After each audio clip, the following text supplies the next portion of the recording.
Partnership का meaning हमने जान लिया था कि पार्टनरशिप क्या होती है, कैसे स्टार्ट की जाती है। तो आज हम देखने वाले हैं नेचर ऑफ पार्टनरशिप, कि पार्टनरशिप का नेचर कैसा है। तो इसका जो है दो एलिमेंट आते हैं इसमें। एक आता है लीगल पॉइंट ऑफ व्यू से, एक आता है अकाउंटिंग पॉइंट ऑफ व्यू से, कि पार्टनरशिप का नेचर कैसा है। लीगल पॉइंट ऑफ व्यू अगर आप देखें, partnership firm and partners are same, ठीक है। तो लीगल पॉइंट ऑफ व्यू कहता है कि जब भी अगर आपकी लाइबिलिटीज जो हैं वो आती हैं, वो डेट्स आपको मीट आउट करने हैं, ठीक है, आपकी जो रिस्पॉन्सिबिलिटीज हैं वो आपको पूरी करनी है, तो आप में और पार्टनरशिप फॉर्म में कोई डिफरेंस नहीं है।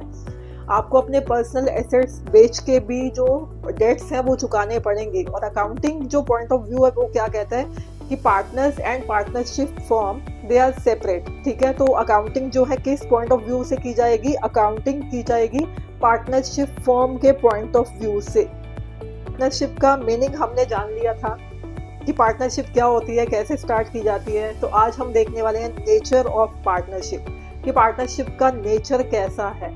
तो इसका जो है दो एलिमेंट आते हैं इसमें। एक आता है लीगल पॉइंट ऑफ व्यू से, एक आता है अकाउंटिंग पॉइंट ऑफ व्यू से, कि पार्टनरशिप का नेचर कैसा है।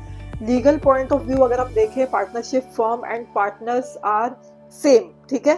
तो लीगल पॉइंट ऑफ व्यू कहता है कि जब भी अगर आपकी लाइबिलिटीज जो हैं वो आती हैं, वो डेट्स आपको मीट आउट करने हैं, ठीक है, आपकी जो रिस्पॉन्सिबिलिटीज हैं वो आपको पूरी करनी है, तो आप में और पार्टनरशिप फॉर्म में कोई डिफरेंस नहीं है।